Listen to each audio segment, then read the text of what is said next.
और ये तस्वीरें कारगिल युद्ध स्मारक द्रास से, जहां पे प्रधानमंत्री नरेंद्र मोदी पहुंचे हैं और 140 करोड़ भारतीयों की ओर से उन्होंने श्रद्धांजलि अर्पित की।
तो ये तस्वीरें आप देख रहे हैं कारगिल युद्ध स्मारक द्रास से, जहां पर प्रधानमंत्री नरेंद्र मोदी पहुंचे हुए हैं और अपने आप में वो उन श्रद्धांजलि अर्पित कर रहे हैं उन शहीदों को जिन्होंने कारगिल विजय की गाथा अपने सर्वोच्च बलिदान के साथ में लिखी थी। हमने देखा कैसे प्रधानमंत्री ने उन्हें श्रद्धांजलि अर्पित की और एयरफोर्स के विमानों के माध्यम से वहां पे पुष्प वर्षा की गई। और ये तस्वीरों में जहां पर वो वॉल ऑफ फेम है, जहां पर तमाम उन शहीदों के नाम, उनके रैंक, उनकी उस बटालियन का जिक्र किया गया है जिन्होंने अपना सर्वोच्च बलिदान कारगिल में दिया था।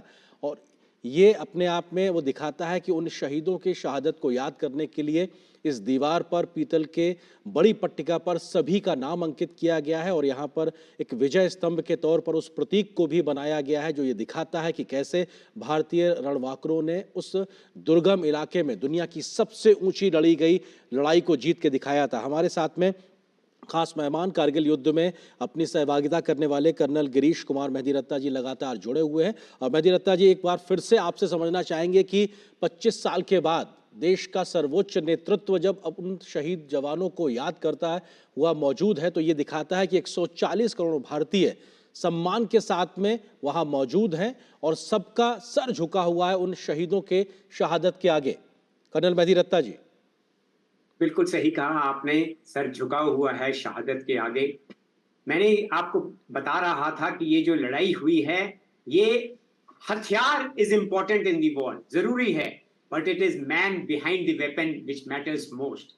एंड भारतीय सेना का जो ह्यूमन रिसोर्स है, जो यंग ऑफिसर्स हैं, जो सोल्जर्स हैं, उन्होंने जो अपना रण कौशल दिखाया, उस रण कौशल का कहीं पर भी दुनिया में आपको पैरेलल नहीं मिलेगा। मैंने आपको अभी भी पहले भी कह रहा था कि हमारे जो यंग ऑफिसर्स थे, उनकी उम्र सिर्फ 22 साल की एवरेज उम्र थी। और अगर आप रेशियो देखें जो हमारी कैजुअल्टीज हुई हैं उन रणबांकुरों की उस युद्ध के अंदर, करीबन 500 रणबांकुरे जवानों ने अपनी शहादत दी थी। और अगर आप रेशियो देखें तो ये रेशियो बनता है 1:16, यानी एक ऑफिसर के पीछे 16 जवानों की शहादत हुई थी। ये दुनिया में अपने आप में एक बहुत बड़ी मिसाल है। ऐसा सेकेंड वर्ल्ड वॉर से लेकर अभी तक कहीं नहीं हुआ है कि इतने ऑफिसर्स अपनी जान की आहुति दे दें। तो ये लीडर्स जो थे, जो यंग लीडर्स थे, ये लड़ाई उन लीडर्स और ये जो हमारे रणबांकुरे जवान थे, उनकी मेहनत का फल है। सर आप जो ये बात कर रहे हैं, यहीं पे इस बात को मैं थोड़ा आपसे ही बेहतरी से समझना चाहता हूं, क्योंकि आपने यंग ऑफिसर्स का जिक्र किया और उस वक्त शहादत देने वाले 526 लोगों की, जवानों की जो औसत उम्र आप 22 साल का जिक्र कर रहे हैं, और इतनी बड़ी संख्या में शहादत होने की बड़ी वजह ऑफिसर्स का जो आप जिक्र कर रहे हैं वो भी ये क्योंकि अपनी टुकड़ी का नेतृत्व तो खुद जो अधिकारी होता है वो स्वयं सबसे आगे रह के करता है। ये भी हमारे ऑफिसर्स के करेज को और कैसे लीड करना है, लीडिंग फ्रॉम द फ्रंट, उस जज्बे को दिखाता है। किस तरीके से उस बात को आप रखेंगे आज सामने? मैं बिल्कुल आपको यही कहना चाह रहा था कि ये जितनी भी लड़ाइयां हुई वहां, जितनी भी लड़ाइयां हुई, चाहे वो बटालिक सेक्टर में हुई, चाहे कारगिल दरास मशको सेक्टर्स में हुई, चाहे वो तोलोलिंग की लड़ाई थी, चाहे वो 5140 की लड़ाई थी, चाहे 4875 की लड़ाई थी, चाहे टाइगर हिल की लड़ाई थी, हर एक लड़ाई में the officers led from the front. जब ऑफिसर आपका आगे चलता है तो जवान is doubly motivated. He says मेरा ऑफिसर आगे जा रहा है, तो उसके अंदर जो जज्बा पैदा होता है, और उस जज्बे की बहुत जरूरत थी उस लड़ाई में। मैं आपको बता रहा था कि ये चोटियां थी जहां पर दुश्मन बैठा हुआ था और हम खुले में नीचे से जा रहे थे, ओपन में वो हमारे ऊपर एम्ड फायर ला रहा था। उसी के बारे में मैं पहले भी बात कर रहा था कि 3 मई से लेकर 13 जून तक हमें सक्सेस इसलिए नहीं मिली थी कि हमारा तोपखाना वहां पूरे तरीके से नहीं पहुंचा था। मगर जब हमारा तोपखाना वहां पहुंचा और दुश्मन का हमने सिर नीचे कर दिया, उसके बाद हमारे रणबांकुरों को रोकने वाला कोई नहीं था। यही मैं कहना चाहता हूं कि दुश्मन के जो 80% कैजुअल्टीज, 80% कैजुअल्टीज कारगिल वॉर में जो हुई हैं, वो आर्टिलरी फायर से हुई हैं। और उसके बाद हमारे लीडर्स और हमारे रणबांकुरों ने जो कार्य कुशलता दिखाई, जो रण कौशल दिखाया, उसकी मेन वजह यही है आज कारगिल की सारी चोटियां जिन पे दुश्मन हमारे ऊपर निफेरियस डिजाइन्स लेके आया था, सब हमारे पास वापस है। जी, सर आप जो बात कह रहे हैं अपने आप में जब उसको सुन रहे हैं तो रोंगटे खड़े होते हैं क्योंकि वो दृश्य अनायास ही मन में कौंधने लगता है कि कैसे दुर्गम परिस्थितियों में हमारे रणबांकुरों ने इस वीर गाथा को अंजाम दिया। वहां पर उस शहादत के साथ में देश के मान सम्मान, तिरंगे के मान सम्मान के लिए उन्होंने सर्वोच्च बलिदान दिया है।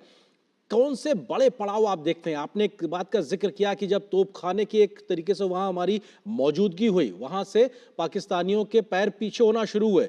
उसके बाद में तोलोलुंग की पहाड़ियां हो या फिर टाइगर हिल पर पुनः कब्जा करना या अपनी मौजूदगी दर्ज कराना, आपको लगता है कि ये कुछ बड़े ऐसे टर्निंग पॉइंट्स थे जिसकी वजह से हमारे जवानों ने जो कारनामा किया उसने पूरी कहानी पलट के रख दी? कैसे आप याद करते हैं इन तमाम बड़े पड़ाव को?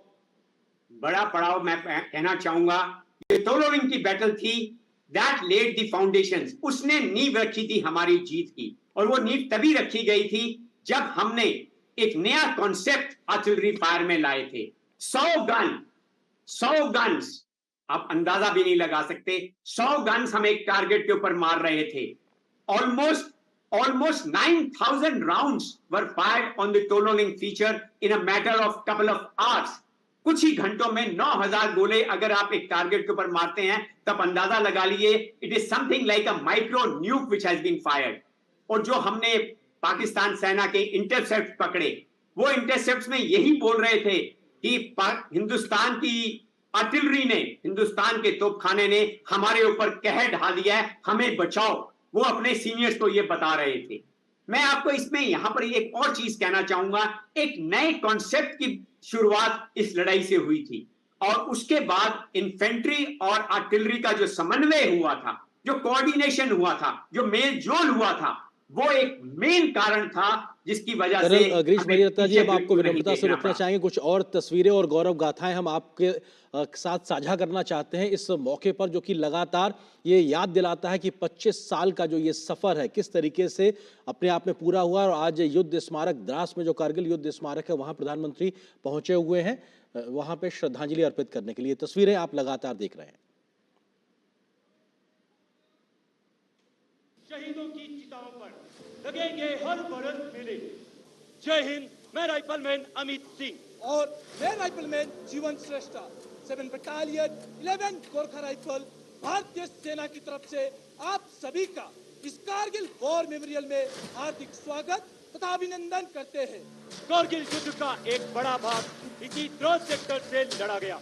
इसके अलावा आप जिस स्थान पर उपस्थित हैं, वहां से उन पहाड़ियों की चंद एक चोटियां दिखाई देती हैं, जिन पर सन 1999 में पाकिस्तानी सेना ने धोखे से घुसपैठ की थी।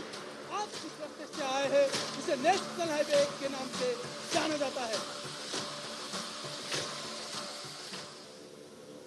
टाइगर हिल की ऊंचाई समुद्र तल से लगभग 16,700 फीट है। टाइगर हिल बाएं, दूसरी नुकीली चोटी, नाम राइनो हॉर्न बाएं, एक हल्का गोलाकार टॉप, नाम .4875 को आज हम बत्रा टॉप के नाम से जानते हैं।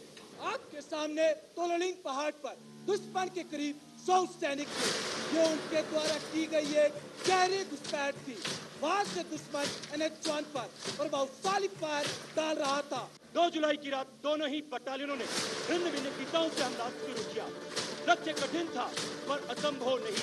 इस गुत्थम गुत्था की लड़ाई के बाद अंत 11 जुलाई टाइगर हिल की चोटी पर फिर से तिरंगा लहराया गया। उनके अदम्य साहस को देखते हुए 18 ग्रेनेडियर्स थे, ग्रेनेडियर योगेंद्र सिंह यादव को परमवीर चक्र और लेफ्टिनेंट बलवान सिंह को महावीर चक्र से सम्मानित किया गया।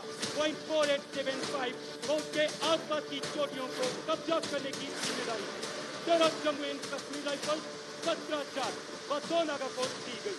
तीनों ही बटालियनों ने 4 जुलाई से लेकर 7 जुलाई तक चले इस संघर्षपूर्ण मुकाबले में अलग अलग दिशाओं से हमला कर दुश्मन को मुंह तोड़ जवाब दिया। इस ऑपरेशन में 13 जम्मू एंड कश्मीर राइफल के कैप्टन विक्रम बत्रा ने साहस का नया अध्याय लिखते हुए अपने प्राणों को देश के नाम निछावर कर दिया। शहीदों की चिताओं पर लगेंगे हर बरस मेले। जय हिंद, मैं राइफलमैन अमित सिंह। और मैं राइफलमैन जीवन श्रेष्ठ, 7 बटालियन 11 गोरखा राइफल, भारतीय सेना की तरफ से आप सभी का इस कारगिल वॉर मेमोरियल में हार्दिक स्वागत तथा अभिनंदन करते हैं। कारगिल युद्ध का एक बड़ा भाग इसी द्रास सेक्टर से लड़ा गया। इसके अलावा आप जिस स्थान पर उपस्थित हैं, वहां से उन पहाड़ियों की चंद एक चोटियां दिखाई देती हैं, जिन पर सन 1999 में पाकिस्तानी सेना ने धोखे से घुसपैठ की थी। आप जिस रास्ते से आए हैं उसे नेशनल हाईवे के नाम से जाना जाता है। टाइगर हिल की ऊंचाई समुद्र तल से लगभग 16,700 फीट है। टाइगर हिल बाएं, दूसरी नुकीली चोटी, नाम राइनो हॉर्न बाएं, एक हल्का गोलाकार टॉप, नाम 0.4875 को आज हम बत्रा टॉप के नाम से जानते हैं।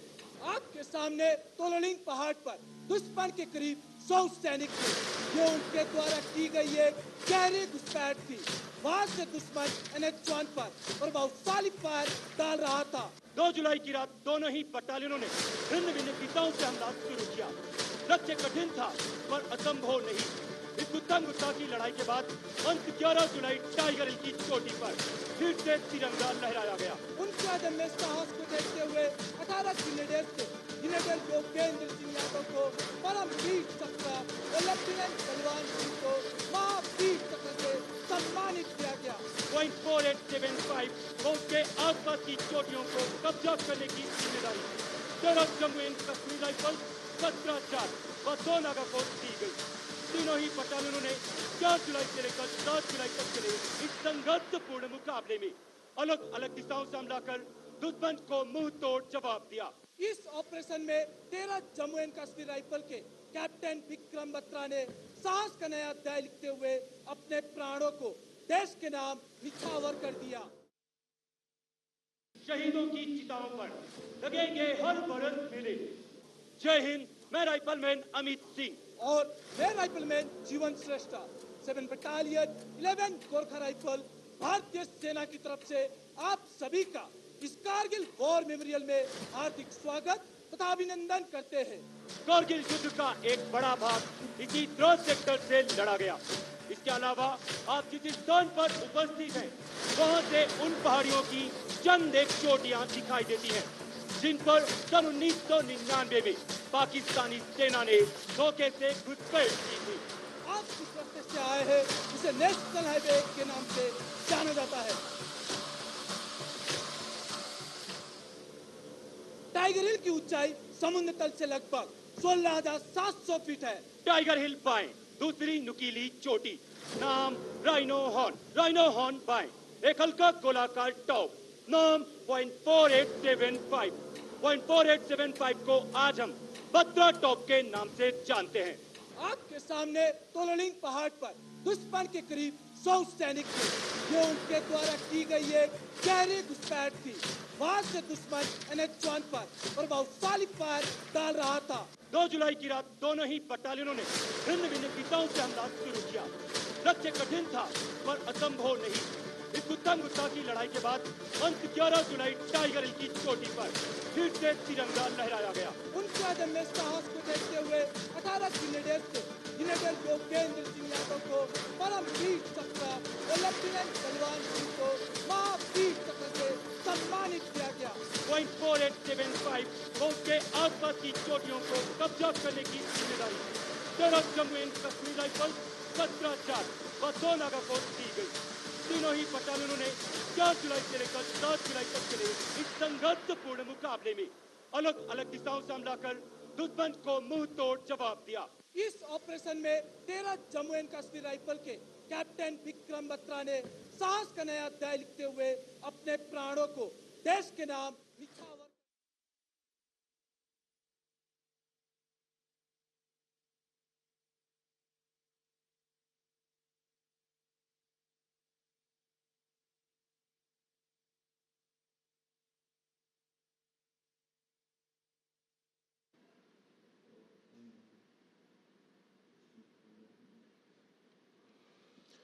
और ये प्रधानमंत्री एक तरीके से कारगिल युद्ध स्मारक वहां पे दौरा करते हुए कारगिल युद्ध में शहीद तमाम जवानों की जो तस्वीरें वहां लगी उसकी जानकारी हासिल करते हुए, जिस वक्त ये युद्ध हुआ था उस वक्त की वास्तविक तस्वीरों को भी संग्रहालय में रखा गया है।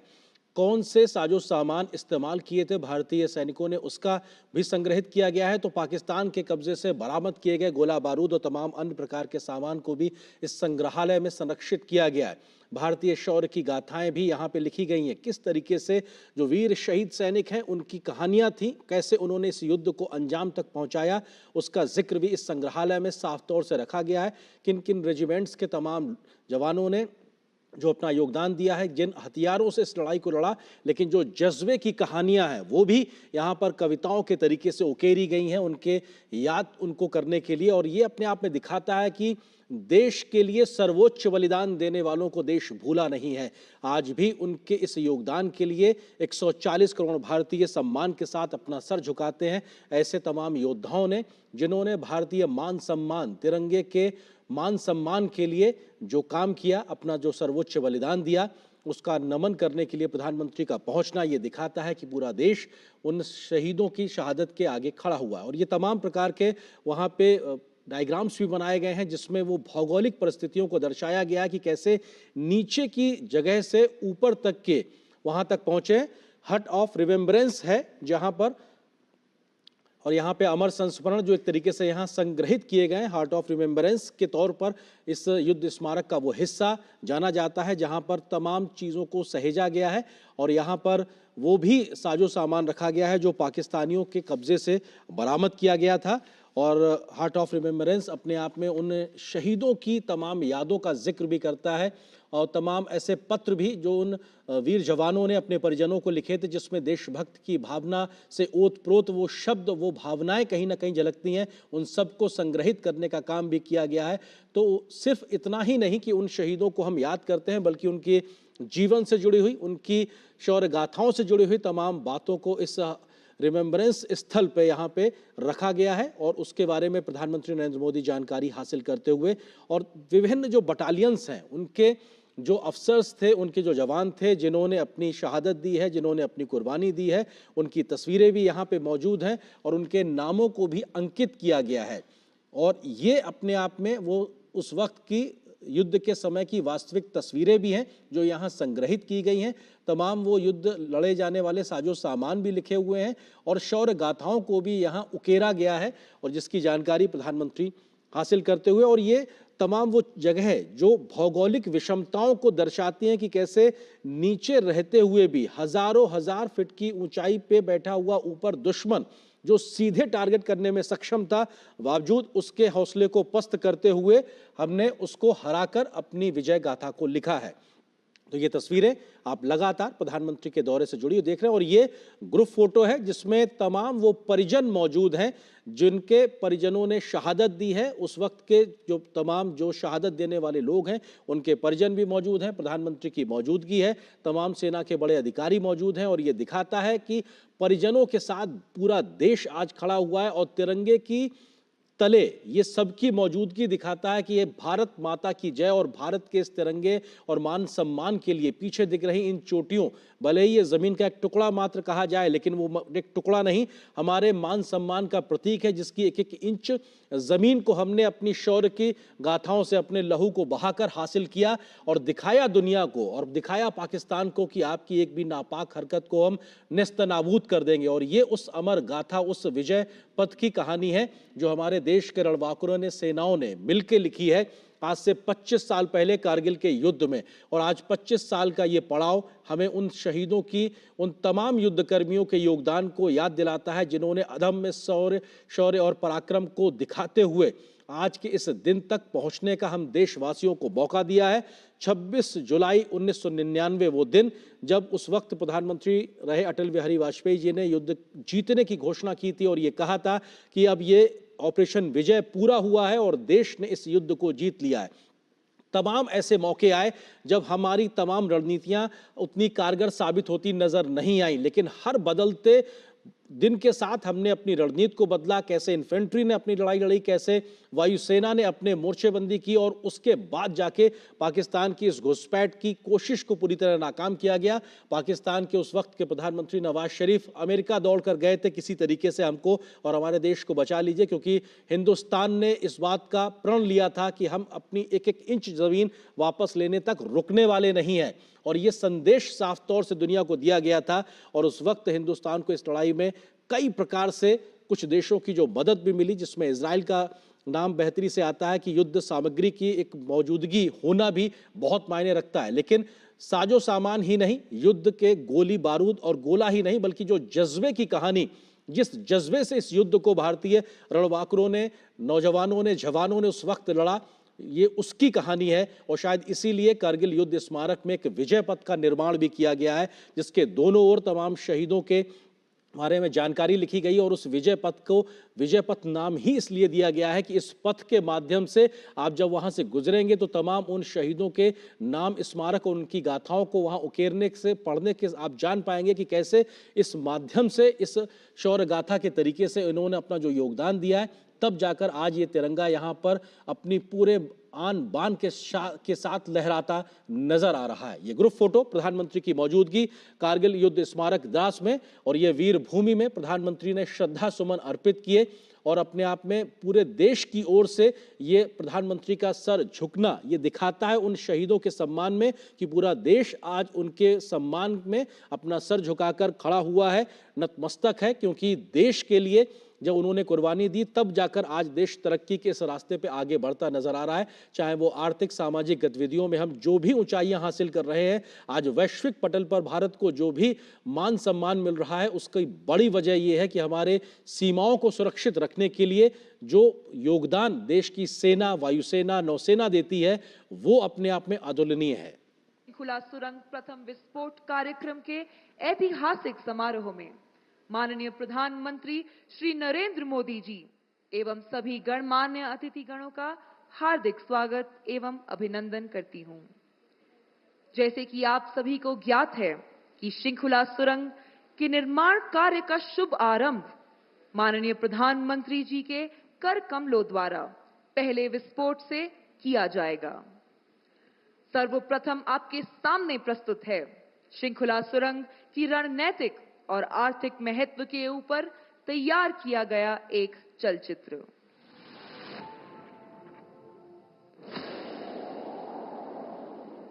भारत के सुदूर उत्तर में बसा सीमावर्ती केंद्र शासित प्रदेश लद्दाख अपनी भौगोलिक स्थिति एवं कठिन मौसम की वजह से दुनिया के सबसे कठिन इलाकों में भी जाना जाता है।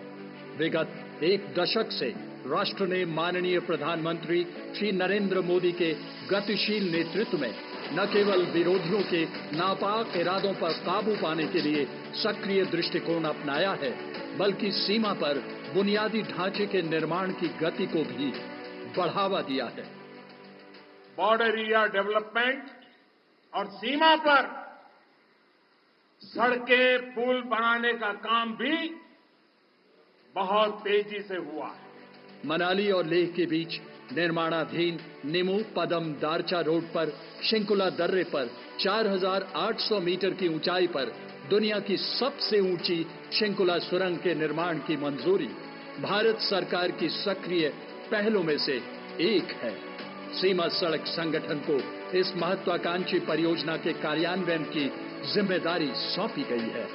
4.10 किलोमीटर लंबी शृंखला सुरंग शृंखला दर्रे को बाईपास करेगी, जो हर साल 4 से 5 महीनों के लिए 15 से 20 फीट बर्फ से ढका रहता है। ये सुरंग ट्विन ट्यूब होगी तथा इसमें हर 500 मीटर पर क्रॉस पैसेज उपलब्ध कराए जाएंगे। इस सुरंग के निर्माण से 4 किलोमीटर यात्रा की दूरी और 30 मिनट की समय में कमी आएगी। आज शृंखला टनल का निर्माण कार्य माननीय प्रधानमंत्री श्री नरेंद्र मोदी जी के कर कमलों द्वारा प्रथम विस्फोट के साथ शुरू किया जाएगा। अपने रणनीतिक सैन्य महत्व के अलावा यह सुरंग लद्दाख को हर मौसम में कनेक्टिविटी प्रदान करेगी और हिमाचल प्रदेश तथा लद्दाख में सामाजिक और आर्थिक विकास को बढ़ावा देगी। शंकुला सुरंग का निर्माण भारत के माननीय प्रधानमंत्री श्री नरेंद्र मोदी के विकसित भारत और आत्मनिर्भर भारत के सपने को साकार करने की दिशा में एक बड़ा कदम होगा। यहां उपस्थित सभी अतिथिगणों को अब मैं वीडियो लिंक के माध्यम से यहां से 500 किलोमीटर दूर शंकुला ले चलती हूं। आप सभी से अनुरोध है कि आप अपने सामने लगी 2 डेटा स्क्रीन की ओर ध्यान दें, जहां शंकुला सुरंग का उत्तर पोर्टल दर्शाया जा रहा है, जिसका निकास नीमू की ओर होगा। ये समुद्र तल से 4,800 मीटर की ऊंचाई पर स्थित है और शंकुला शिखर से 3 किलोमीटर पहले है। अब मैं माननीय प्रधानमंत्री जी से अनुरोध करती हूं कि वे रिमोट के माध्यम से शिलालेख का अनावरण करते हुए प्रथम विस्फोट करने की अनुमति प्रदान करें।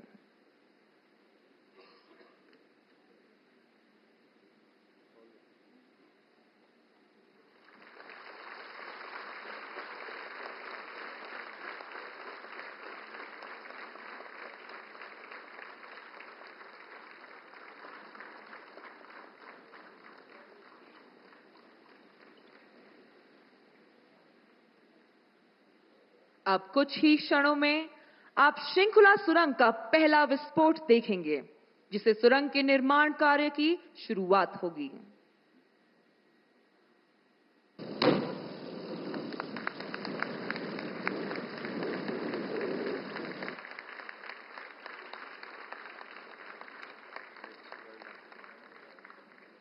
प्रधानमंत्री जी, आपके कुशल नेतृत्व में हमारा देश तेजी से प्रगति कर रहा है।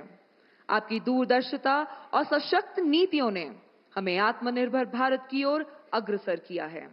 मैं आपसे निवेदन करती हूं कि वे इस शुभ अवसर पर अपने बहुमूल्य वचनों से हम सभी का हौसला बढ़ाते हुए हमारा मार्गदर्शन करने की कृपा करें। माननीय प्रधानमंत्री जी।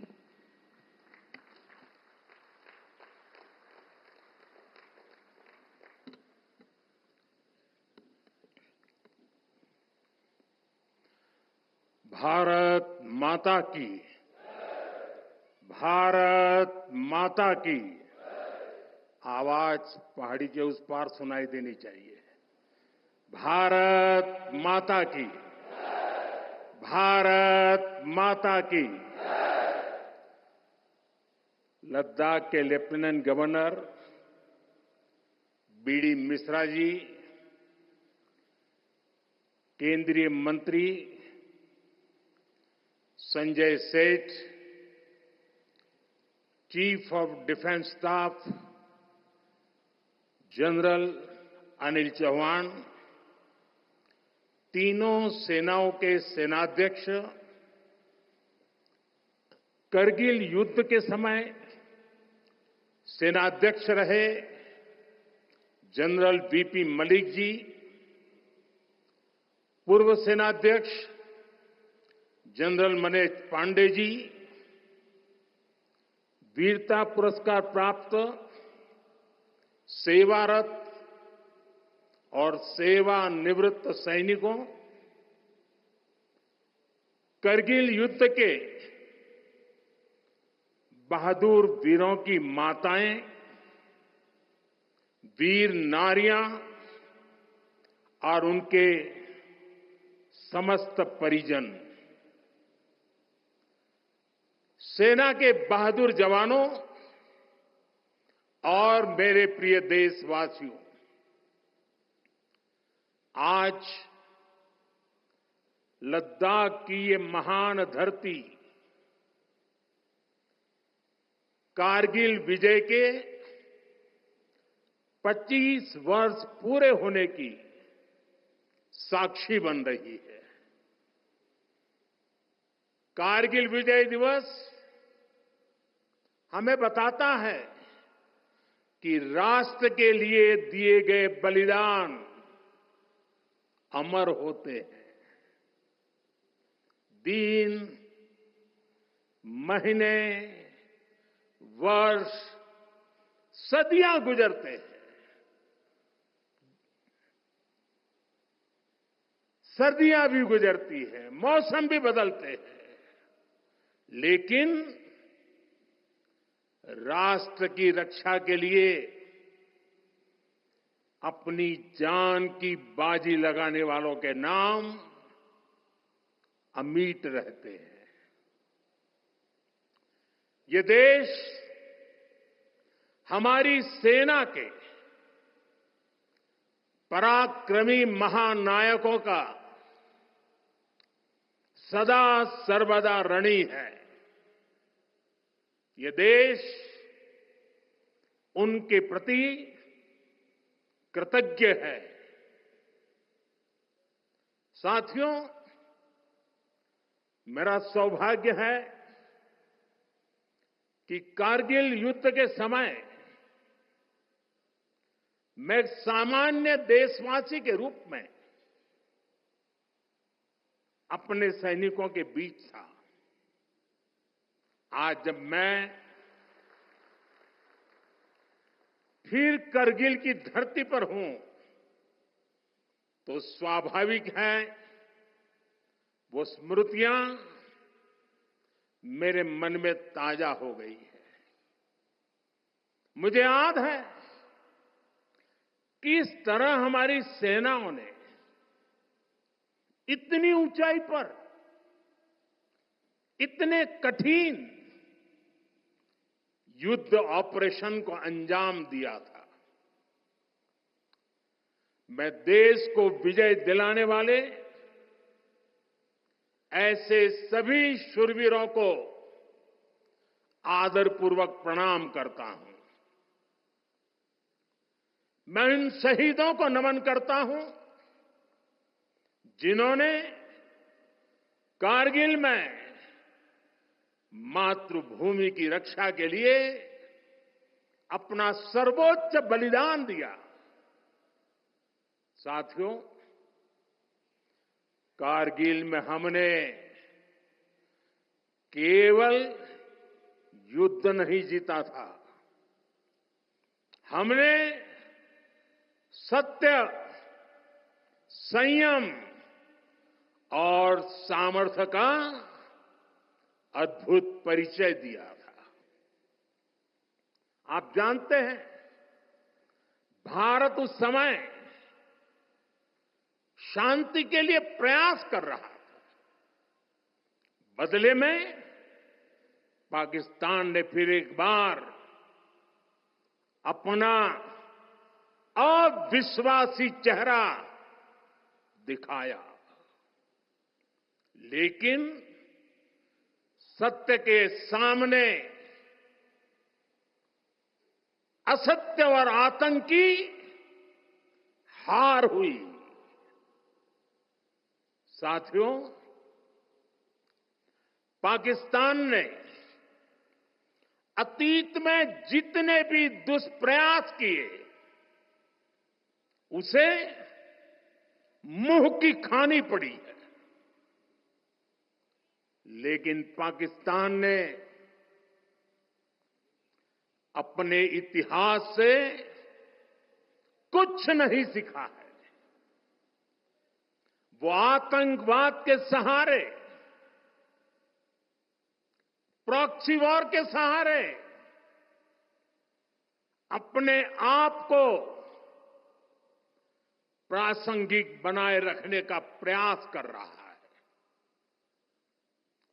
लेकिन आज जब मैं उस जगह से बोल रहा हूं जहां आतंक के आकाओं को मेरी आवाज सीधे सुनाई पड़ रही है, मैं आतंकवाद के इन सरपरस्तों को कहना चाहता हूं कि उनके नापाक मंसूबे कभी कामयाब नहीं होंगे।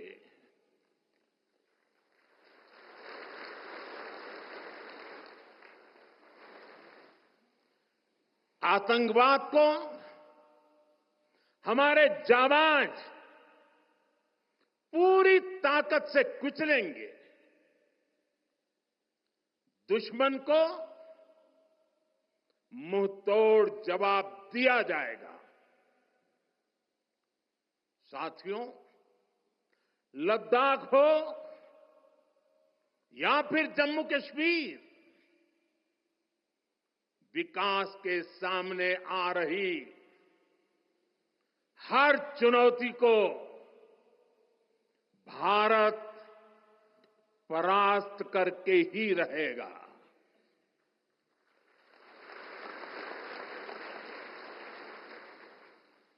कुछ ही दिन बाद इस 5 अगस्त को आर्टिकल 370 का अंत हुए 5 वर्ष पूरे होने जा रहा है। जम्मू कश्मीर आज नए भविष्य की बात कर रहा है, बड़े सपनों की बात कर रहा है। जम्मू कश्मीर की पहचान G20 जैसी ग्लोबल समिट की अहम बैठक करने के लिए हो रही है। इंफ्रास्ट्रक्चर डेवलपमेंट के साथ साथ जम्मू कश्मीर लेह लद्दाख में टूरिज्म सेक्टर भी तेजी से ग्रो कर रहा है। दशकों बाद कश्मीर में सिनेमा घर खुला है। 3.5 दशक के बाद पहली बार श्रीनगर में ताजिया निकला है। धरती का हमारा स्वर्ग तेजी से शांति और सौहार्द की दिशा में आगे बढ़ रहा है। साथियों, आज लद्दाख में भी विकास की नई धारा बनी है। सिंकुल्ला टनल, इसके निर्माण का काम शुरू हुआ है। सिंकुल्ला टनल के जरिए लद्दाख पूरे साल हर मौसम में देश से कनेक्टेड रहेगा। ये टनल लद्दाख के विकास और बेहतर भविष्य के लिए नई संभावनाओं का नया रास्ता खोलेगी। हम सभी को पता है कि कठोर मौसम की वजह से लद्दाख के लोगों को कितनी मुश्किलें आती हैं। सिंकुल्ला टनल के बनने से ये मुश्किलें भी कम होगी। मैं लद्दाख के मेरे भाई बहनों को इस टनल का काम शुरू होने के लिए विशेष बधाई देता हूं। साथियों, लद्दाख के लोगों का हित हमेशा हमारी प्राथमिकता रहा है। मुझे याद है, कोरोना के समय में करगिल क्षेत्र के हमारे कई लोग ईरान में फंस गए थे। उन्हें वापस लाने के लिए मैंने व्यक्तिगत स्तर पर काफी प्रयास किए। ईरान से लाकर उन्हें जैसलमेर में ठहराया गया था और जब स्वास्थ्य की दृष्टि से पूरी तरह संतोषजनक रिपोर्ट मिले, उसके बाद उन सबको उनके घर तक यहां पहुंचाया था। हमें संतोष है कि हम अनेकों जिंदगियों को बचा पाए। यहां के लोगों की सुविधाएं बढ़े, ईज ऑफ लिविंग बढ़े, इसके लिए भारत सरकार निरंतर प्रयास कर रही है। बीते 5 वर्षों में ही हमने लद्दाख के बजट को 1100 करोड़ से बढ़ाकर 6000 करोड़ रुपए कर दिया है। यानी करीब करीब 6 गुना की वृद्धि। ये पैसा आज लद्दाख के लोगों के विकास में, यहां सुविधाएं बढ़ाने में काम आ रहा है। आप देखिए, सड़क, बिजली, पानी, शिक्षा, पावर सप्लाई, रोजगार, लद्दाख में हर दिशा में दृश्य भी बदल रहा है, परिदृश्य भी बदल रहा है।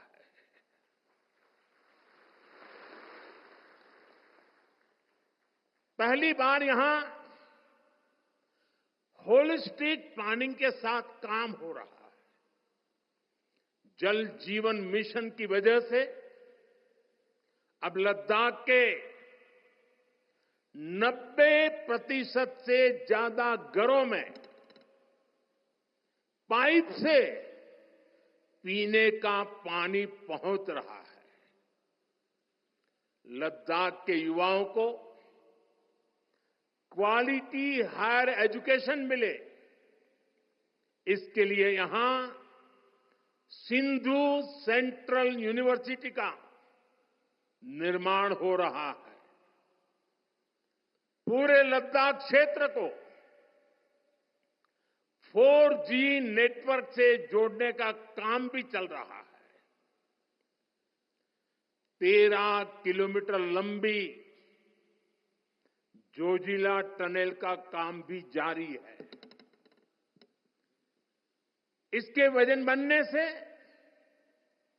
नेशनल हाईवे नंबर 1 पर भी ऑल वेदर कनेक्टिविटी हो जाएगी। साथियों, हमने देश के सीमावर्ती क्षेत्रों में विकास के असाधारण लक्ष्य तय किए हैं। चैलेंजिंग टास्क को अपने हाथों में लिया है। बॉर्डर रोड ऑर्गेनाइजेशन BRO ने ऐसे लक्ष्यों को पूरा करने के लिए अभूतपूर्व गति से काम किया है। BRO ने पिछले 3 साल में ही 330 से ज्यादा इंफ्रास्ट्रक्चर प्रोजेक्ट पूरे किए हैं। इसमें लद्दाख के विकास कार्यों से लेकर पूर्वोत्तर में सेला टनल जैसे प्रोजेक्ट भी शामिल है। मुश्किल टेरेन्स में विकास की एक गति नए भारत की क्षमता और दिशा दोनों दिखाते हैं। साथियों, आज की वैश्विक परिस्थितियां पहले से अलग है। इसलिए हमारी सेनाओं को हथियारों और उपकरणों के साथ साथ कार्यशैली और व्यवस्थाओं में भी आधुनिक होना चाहिए। इसलिए देश दशकों से डिफेंस सेक्टर में बड़े रिफॉर्म्स की जरूरत महसूस करता रहा था। सेना स्वयं वर्षों से इसकी मांग कर रही थी, लेकिन दुर्भाग्य से पहले इसे उतना महत्व नहीं दिया गया। बीते 10 वर्षों में हमने डिफेंस रिफॉर्म्स को रक्षा क्षेत्र की पहली प्राथमिकता बनाया है। इन रिफॉर्म्स के कारण आज हमारी सेनाएं ज्यादा सक्षम हुई हैं, आत्मनिर्भर हो रही है। आज डिफेंस प्रोक्योरमेंट में बड़ी हिस्सेदारी भारतीय डिफेंस इंडस्ट्री को दी जा रही है। डिफेंस में रिसर्च एंड डेवलपमेंट बजट का भी 25% प्राइवेट सेक्टर के लिए रिजर्व किया गया है। ऐसे ही प्रयासों का परिणाम है कि भारत का डिफेंस प्रोडक्शन अब 1.25 लाख करोड़ रुपए से ज्यादा हो चुका है। कभी भारत की गिनती हथियार मंगाने वाले देश के रूप में भी थी। अब भारत एक्सपोर्टर के तौर पर अपनी पहचान बना रहा है।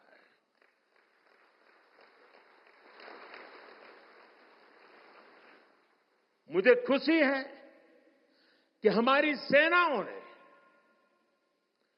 5,000 से ज्यादा हथियारों और ये सैन्य उपकरणों की लिस्ट बनाकर ये तय किया है कि अब ये 5,000 आइटम्स बाहर से नहीं मंगवाए जाएंगे। मैं इसके लिए सेना नेतृत्व को बधाई देता हूं। साथियों, डिफेंस सेक्टर में रिफॉर्म्स के लिए भी भारत की आर्म्ड फोर्सेज की सराहना करना चाहता हूं। हमारी सेनाओं ने बीते वर्षों में कई साहसिक निर्णय लिए हैं। सेना द्वारा किए गए जरूरी रिफॉर्म्स का एक उदाहरण अग्निपथ स्कीम भी है। दशकों तक संसद से लेकर अनेक कमेटी तक में सेनाओं को युवा बनाने पर चर्चाएं होती रही है। भारत के सैनिकों की औसत आयु, एवरेज एज, ग्लोबल एवरेज से ज्यादा होना, ये हम सबकी चिंता बढ़ाता रहा है। इसलिए ये विषय बरसों तक अनेक कमिटियों में भी उठा, लेकिन देश की सुरक्षा से जुड़ी इस चुनौती के समाधान की पहले इच्छा शक्ति नहीं दिखाई गई। शायद कुछ लोगों की मानसिकता ही ऐसी थी कि सेना मतलब नेताओं को सलाम करना, परेड करना। हमारे लिए सेना मतलब 140 करोड़ देशवासियों की आस्था। हमारे लिए सेना मतलब 140 करोड़ देशवासियों की शांति की गारंटी। हमारे लिए सेना मतलब देश की सीमाओं को सुरक्षा की गारंटी। अग्निपथ योजना के जरिए देश ने इस महत्वपूर्ण सपने को एड्रेस किया है। अग्निपथ का लक्ष्य सेनाओं को युवा बनाना है। अग्निपथ का लक्ष्य सेनाओं को युद्ध के लिए निरंतर योग्य बनाए रखना है। दुर्भाग्य से राष्ट्रीय सुरक्षा से जुड़े इतने संवेदनशील विषय को कुछ लोगों ने राजनीति का विषय बना दिया है। कुछ लोग सेना के इस रिफॉर्म पर भी अपने व्यक्तिगत स्वार्थ में झूठ की राजनीति कर रहे हैं। ये वही लोग हैं जिन्होंने सेनाओं में हजारों करोड़ के घोटाले करके हमारी सेनाओं को कमजोर किया। ये वही लोग हैं जो चाहते थे कि एयरफोर्स को कभी आधुनिक फाइटर जेट न मिल पाए। ये वही लोग हैं जिन्होंने तेजस फाइटर प्लेन को भी डिब्बे में बंद करने की तैयारी कर ली थी। साथियों, सच्चाई ये है कि अग्निपथ योजना से देश की ताकत बढ़ेगी और देश का सामर्थ्यवान युवा भी मातृभूमि की सेवा के लिए आगे आएगा। प्राइवेट सेक्टर और पैरामिलिट्री फोर्सेस में भी अग्निवीरों को प्राथमिकता देने की घोषणाएं की है। मैं तो हैरान हूं, कुछ लोगों की समझ को क्या हुआ है, उनकी सोच को क्या हो चुका है। ऐसा भ्रम फैला रहे हैं कि सरकार पेंशन के पैसे बचाने के लिए ये योजना लेकर आई है। मैं जरा ऐसे लोगों की सोच से शर्म आती है, लेकिन मैं ऐसे लोगों से पूछना चाहता हूं, जरा कोई मुझे बताए, आज मोदी के शासनकाल में जो भर्ती होगा, क्या आज ही उसको पेंशन देना है क्या?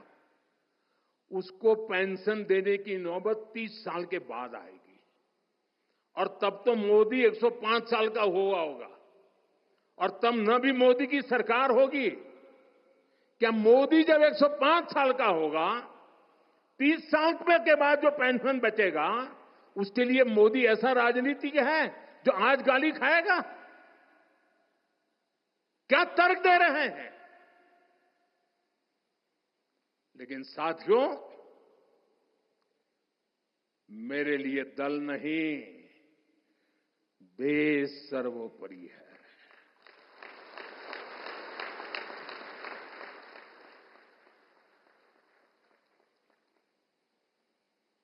और साथियों, मैं आज गर्व से कहना चाहता हूं, सेनाओं द्वारा लिए गए इस फैसले का हमने सम्मान किया है।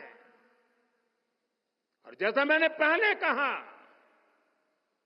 हम राजनीति के लिए नहीं, राष्ट्र नीति के लिए काम करते हैं। हमारे लिए राष्ट्र की सुरक्षा सर्वोपरि है। हमारे लिए 140 करोड़ की शांति ये सबसे पहले है। साथियों, जो लोग देश के युवाओं को गुमराह कर रहे हैं, उनका इतिहास साक्षी है कि उन्हें सैनिकों की कोई परवाह नहीं है। ये वही लोग हैं जिन्होंने एक मामूली रकम 500 करोड़ रुपए दिखाकर वन रैंक वन पेंशन पर झूठ बोला था। 500 करोड़। ये हमारी सरकार है जिसने वन रैंक वन पेंशन लागू किया। पूर्व सैनिकों को 1.25 लाख करोड़ रुपए से ज्यादा दिए गए। अब कहां 500 करोड़, कहां 1.25 लाख करोड़। इतना झूठ, और देश के जवानों की आंख में धूल झोंकने का पाप। ये वही लोग हैं जिन्होंने आजादी के 7 दशक बाद भी सेना की मांग होने के बावजूद भी, देश के वीर सैनिकों के परिवारों की मांग होने के बाद भी हमारे शहीदों के लिए वॉर मेमोरियल नहीं बनाया। टालते गए, कमिटियां बनाते गए, नक्शे दिखाते गए। ये वही लोग हैं जिन्होंने सीमा पर तैनात हमारे जवानों को पर्याप्त बुलेट प्रूफ जैकेट्स भी नहीं दी थी। और साथियों, ये वही लोग हैं जो करगिल विजय दिवस को भी नजरअंदाज करते रहे। ये तो देश की कोटि कोटि जनता के आशीर्वाद है कि मुझे तीसरी बार सरकार बनाने का मौका मिला और इसलिए आज ये महत्वपूर्ण ऐतिहासिक घटना का हम पुण्य स्मरण कर पा रहे हैं। वरना अगर वही आ जाते तो इस युद्ध विजय की इस तारीख को याद नहीं करते। साथियों, कारगिल की विजय ये किसी सरकार की विजय नहीं थी। कारगिल की विजय ये किसी दल का विजय नहीं था। ये विजय देश की थी। ये विजय देश की विरासत है। ये देश के गर्व और स्वाभिमान का पर्व है। मैं एक बार फिर 140 करोड़ देशवासियों की तरफ से मेरे वीर जवानों को श्रद्धापूर्वक नमन करता हूं। सभी देशवासियों को पुनः एक बार कारगिल विजय के 25 वर्ष की शुभकामनाएं देता हूं। मेरे साथ बोलिए, भारत माता की। ये भारत माता की जय मेरे उन वीर शहीदों के लिए है, मेरे वीर भारत मां के वीर सपूतों के लिए है। भारत माता की, भारत माता की, भारत माता की। बहुत बहुत धन्यवाद।